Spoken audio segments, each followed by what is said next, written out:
Good morning बच्चों, चले निकाले एकांकी संचय क्लास 10। आज हम लोग एकांकी संचय पढ़ेंगे।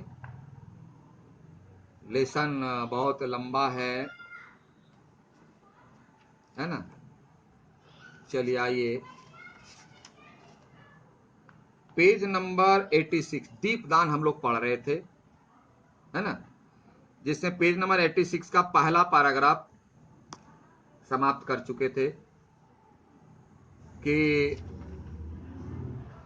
उदय सिंह और पन्ना में बातचीत चल रही है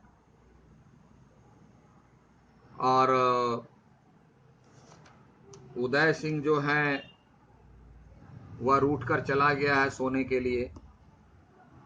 और इसी बीच किशोरी नाम की एक जो लड़की है वह आती है, जो उसी महल के सामंत की यानी छोटे राजा की बेटी है ना, और कहती है धाई माँ को प्रणाम, गुड मॉर्निंग। पन्ना आश्चर्य, कौन? किशोरी कहते मैं हूं सोना। सोना यानी नाम है उसका सोना। मैं रावल रूप स्वरूप सिंह की लड़की। परिचय देती है कि जानती नहीं, रावल स्वरूप सिंह की लड़की हूं मैं। कुंवर जी कहाँ है? क्योंकि किशोरी को कुंवर जी के बारे में, धाई माँ के बारे में पता लगाने के लिए प्रलोभन यानी लालच दे करके बनवीर भेजा है, क्योंकि उसका प्लान तो है कुंवर को मारना। तो पन्ना बोलते हुए थक गए सोना चाहते हैं। वो लोग थक गए सोना चाहते हैं, इसलिए वो आराम कर रहे हैं, सोना चाहते हैं। अब किशोरी बात बनाती, सोना का मतलब गोल्ड भी होता है। तो पन्ना जब कहती है कि कुंवर सिंह सोना चाहते हैं, मतलब he want to have a sleep, लेकिन किशोरी जो है अपने आप को ज्यादा तेज समझकर वो बोलती है अरे सोना तो मैं भी हूं। तो यानी उदय सिंह किशोरी को चाहती है, सोना चाहती है, उसको चाहती है,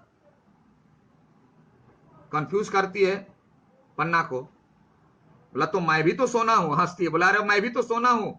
उदय सिंह सोना को चाहते हैं तो बोलिए मैं आ गई हूं, मैं उसके पास जाती हूं। या आप उसको बोलिए कि देखो तुम सोना को चाहते हो, देखो सोना आ गई है। किशोरी अपने बारे में कहती है। पन्ना डांट देती है, चुप रह सोना। कुंवर जी रूठकर सोने चले गए। अरे तुमको नहीं चाहती है, बकवास कर रही है। वह सोने के लिए चले गए अपने बिस्तर पर। तुम क्या समझती, तुम्हारा नाम सोना है तो तुमको चाहते हैं क्या? चला भाग यहां से।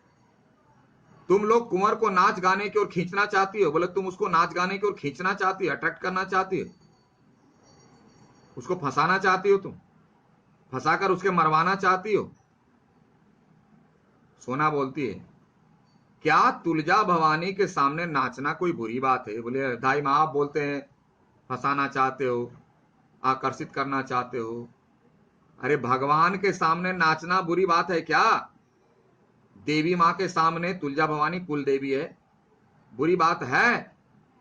आज हम लोगों ने दीपदान किया, मतलब दीप का जो कुंड में है, जल कुंड में दीप को बहाया, यानी उस तरह की पूजा अर्चना की और मन भर कर नाचा। बोला बहुत नाचे।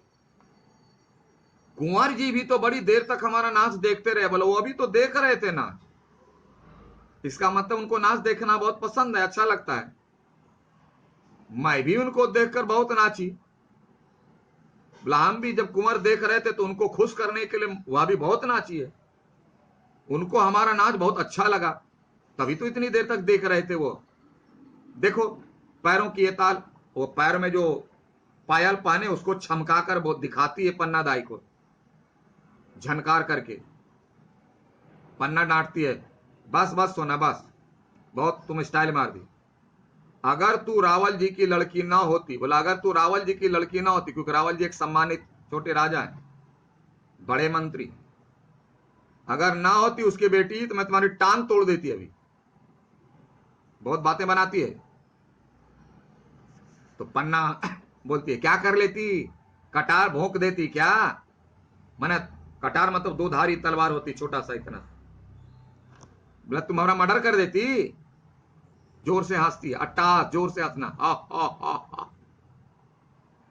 ढाई माँ तुमने उदय सिंह के सामने अब ढाई माँ को इमोशनल ब्लैकमेल करती है। सोना। कैसे? यानी धाई माँ का भी अपना बेटा है चंदन, लगभग उसी उम्र का। तो इस बात पर चोट करती है सोना, इमोशनल ब्लैकमेल करती है कि तुम कैसी मां हो, अपने बेटे को छोड़कर 24 घंटे उदय कुंवर सिंह के पीछे पड़ी रहती हो। उसका ख्याल रखने के चक्कर में तुम अपने बेटे को भूल जाती हो। तुम्हारी ममता चंदन को मिलनी चाहिए क्योंकि तुम उसकी अपनी मां हो, तो उदय सिंह पर उड़ेड़ रही हो। क्यों सोना ऐसा कहती है? सोना इसलिए कहती है कि धाई मां अगर चंदन के प्रति अपना पूरा का पूरा ध्यान देने लगेगी तो उदय सिंह के प्रति ध्यान देना कम हो जाएगा, और जैसे ही कम होगा उसके मौके का फायदा उठाकर बनवीर उसे मार सकता है, उसकी हत्या कर सकता है। ऐसा मौका नहीं मिल रहा है इसको, और यही कारण है कि सोना इस बात को कहती है, धाई मां को उकसा रही है कि उदय सिंह के सामने तो अपने पुत्र चंदन को ही भुला दिया। बोले तुम चंदन को ही भूल गई, तुम्हारा अपना बेटा है, उसको देखो, उसको प्यार करो, उसका ख्याल रखो। 24 घंटे उदय सिंह के पीछे पड़ी रहती है, तुम कैसी मां हो? तुम्हारा मातृत्व में उदय सिंह ऐसे समय एग्जाम्पल देती है कि तुम्हारी ममता जो है, ममता को अगर हम म्यान माने, तो म्यान उसको कहते हैं तलवार रखने, जिसमें रखी जाती है तलवार, उसमें एक ही अटती है, उस म्यान में एक ही तलवार रखने की जगह होती है, बस दो नहीं जा सकते। तो उसी का उदाहरण देती है सोना कि तुम्हारी ममता अगर हम म्यान मान लें तो उसमें चंदन रूपी तलवार को रहना चाहिए, ये उस म्यान में चंदन को रहना चाहिए। जैसे म्यान में एक ही तलवार रहती है, तो मां के दिल में अपनी संतान के प्रति जो प्रेम होना चाहिए, उसको अगर तलवार मान लें तो तुम्हारी ममता रूपी म्यान में चंदन रूपी तलवार को होनी चाहिए। लेकिन तुम कैसी मां हो कि जैसे कटार मतलब तलवार को अपने हृदय में रखने के लिए म्यान ने अपना हृदय खोखला कर दिया हो, यानी उसमें चंदन को रहना चाहिए तो चंदन को हटा दिया और अपने को खाली कर दिया। क्यों? उदय सिंह को लाओ। और उदय सिंह तो दूसरे का बेटा है, तुम अपने दिल में अपनी ममता में अपने बेटे को निकाल दिए चंदन को, और उस जगह पर दूसरे के बेटे यानी उदय सिंह को रखे हुए। तुम कैसी मां हो? पराया कभी अपना होता है क्या? हंसती है, खोखला, यानी दूसरों के लिए, दूसरे की संतान के लिए, उदय सिंह के लिए अपने बेटे को इग्नोर कर दी तुम। तो पन्ना कहती है, यानी इस तरह की बातें करना, देखो कंपैरिजन जो करते हैं ना, ये साहित्य का लक्षण है, कविता की भाषा है। कविता में लोग ऐसे बोला करते हैं, लिखा करते हैं कवि लोग। तो धाई मां कहती है यह कविता रहने दे। बोला तुम हमको कविता सिखा रही है? म्यान तो तलवार, तो अपना, तो पराया, तो खोखला, क्या तुम इस भाषा में समझाना चाहती है हमको? रहने दे अपनी कविता, मैं ऐसी कविता बहुत समझती हूं। जानती नहीं बनवीर का राज्य है? तुमको पता नहीं है बनवीर का राज्य है? अभी बनवीर राजा बना हुआ है अभी तो वही राजकाज देखता है। तो सोना को गुस्सा आ जाता है, ओहो बनवीर, अरे वो महाराजा हैं, सिंपली बनवीर कहती है, बोलो महाराजा धीराज, बनवीर बोलो, या महाराज कम से कम बोलो। बिना राजा को बिना संबोधन के पुकारना अपमान माना जाता है। बोला अभी बनवीर का राज्य है तो तुम बनवीर का नाम सीधे बनवीर बोलती है? उन्हें श्री महाराजा बनवीर कहो। अब वो महाराजा है, बनने वाले हैं, अभी से बोलना शुरू कर दो। ये क्या तुम सीधे बनवीर बोलती है? तुमको राजा का नाम भी सम्मान पूर्वक लेना नहीं आता? बागड़ के इलाके से वे हाथी घोड़े की झूल लाए थे, यानी राजस्थान में एक इलाका वहां जो है या क्या कहते हैं, ओढ़नी, दुपट्टा, और हैंडमेड जो देखो घोड़ों के, हाथियों के पीठ पर सजाने वाला, चेहरे के आगे सजाने वाला जो मिलता है वहां बहुत ज्यादा मिलता है, क्योंकि वहां घोड़े, ऊंट, हाथियों की सवारी, उसका यूज बहुत ज्यादा होता है। उसी को सजाने के लिए वो झूलाएं इतनी बड़ी, बहुत बड़ी, बहुत खूबसूरत। हमारे लिए भी तो एक रेशम की झूलाएं, झूल मतलब दुपट्टा जैसे इस तरह से ओढ़ लेते हैं तो नाच में काम आता है ना, ऐसे ओढ़ के दुपट्टा। दुपट्टा में वह दुपट्टा ऐसा होता है बाहर से चेहरा दिखाई देगा, है ना, इतना झीना होता है, ट्रांसपेरेंट टाइप ऑफ। उन्हें सिर से ओढ़कर नाचने से ऐसा लगता था, सिर से ओढ़कर ऐसे नाचने में ऐसा लगता था कि जैसे चेहरा जो है को हम चांद मान लें, और ये जो नेट टाइप का बना होता है ओढ़नी, उसको हम मकड़ी की जाल मान लें, तो मकड़ी की जाल के भीतर से चांद जितना खूबसूरत लगता है देखने में, उसी तरह मैं लगती हूं, या मैं नहीं, सोना, सोना लगती है कि जाले के आर पर चंद्रमा की किरणें थिरक रही है, नाच रही है, कि वो हमको इतना ये चीज दिया, वो चीज दिया। पन्ना बोलती है बहुत नाचती हो आजकल, तुम आजकल बहुत नाचती हो, बनवीर की तुम पर बड़ी कृपा है। बोला क्या बात है, आजकल तुम बहुत नाचती हो, और बनवीर जी तुम पर बहुत मेहरबान है, झूल ला देते हैं, ये वो ला देते हैं, तुम ही बोल रही हो, क्या बात है। सोना कहती है बात ही नहीं है, बहुत बड़ी बात है। जानते हो, जानती हो कि बनवीर मुझ पर कितनी कृपा करते हैं। तो इसका भी उदाहरण देती है सोना, द्रौपदी की चीर की तरह, चीर मतलब कपड़ा, द्रौपदी की चीर कहने का मतलब द्रौपदी का जब चीर हरण हुआ था तो कपड़ा समाप्त ही नहीं हो रहा था, इंडलेस।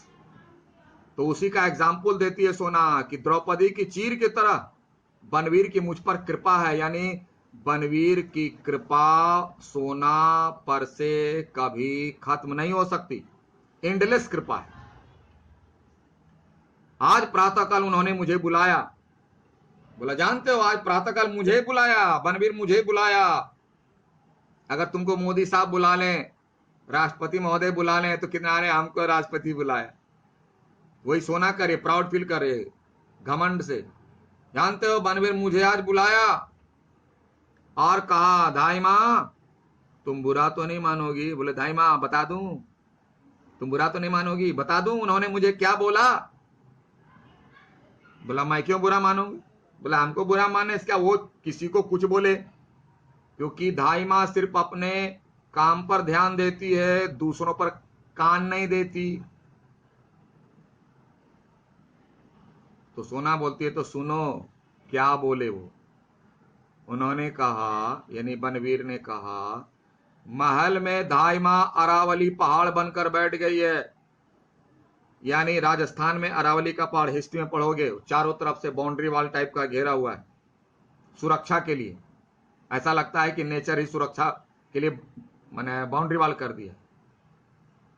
तो सोना कहती है ढाई मां सुनो, आज बनवीर मुझे बुलाए थे और मुझे समझा रहे थे कि ढाई मां जो है अरावली का पहाड़ यानी बाउंड्री बन करके बैठ गई है।